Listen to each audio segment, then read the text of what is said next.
It is an open secret that the Pakistani establishment supports and lobbies for the Taliban. However, recent developments suggest that these decades-long overtures to the hardline Islamists have had a blowback at home. The world has promised a more reasonable Taliban, both relatively moderate in policy as well as ideology. But as the insurgents further emboldened by a hasty U.S. withdrawal, took control of Kabul and ousted the elected U.S.-backed Ghani government, a string of revelatory incidents, floggings, fundamentalists, diktats, and even public executions came to the fore. The mirage quickly dissipated. These acts have re-energized radical outfits in Pakistan, so to speak.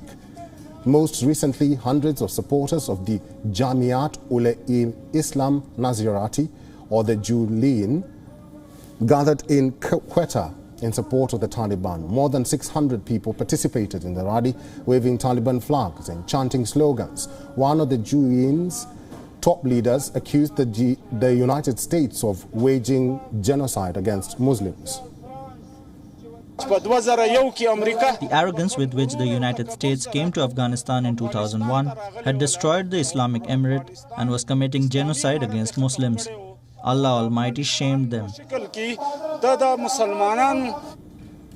It is one thing for small radical outfits like the WION to openly show their support for the Taliban. It is another thing entirely when Pakistan's head of state himself, Imran Khan, goes on to commend the Taliban having broken the so-called shackles of slavery.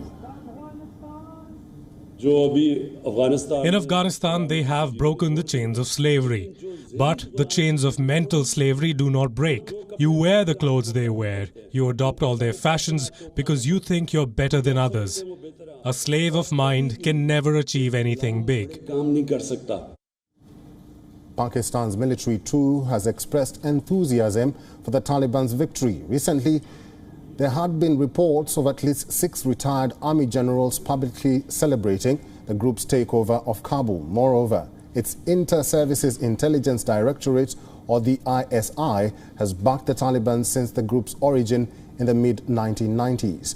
Pakistan's long-standing support to the Taliban, coupled with its rapid takeover of Kabul, has given rise to sectarian tensions. Smaller, more radical outfits have begun lauding the Taliban's ascent to power, praising its arbitrary, unequal and brutal regime, and advocating for a more fundamentalist Islamist model of governance to follow suit within.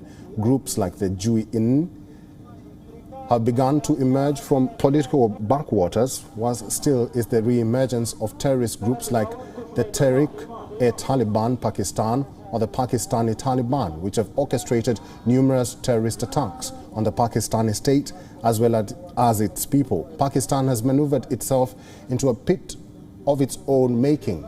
Internally, the fall of Kabul and a symbolic defeat of the US is being hailed by the fringe as a call to pursue a hardline Islamist ideal.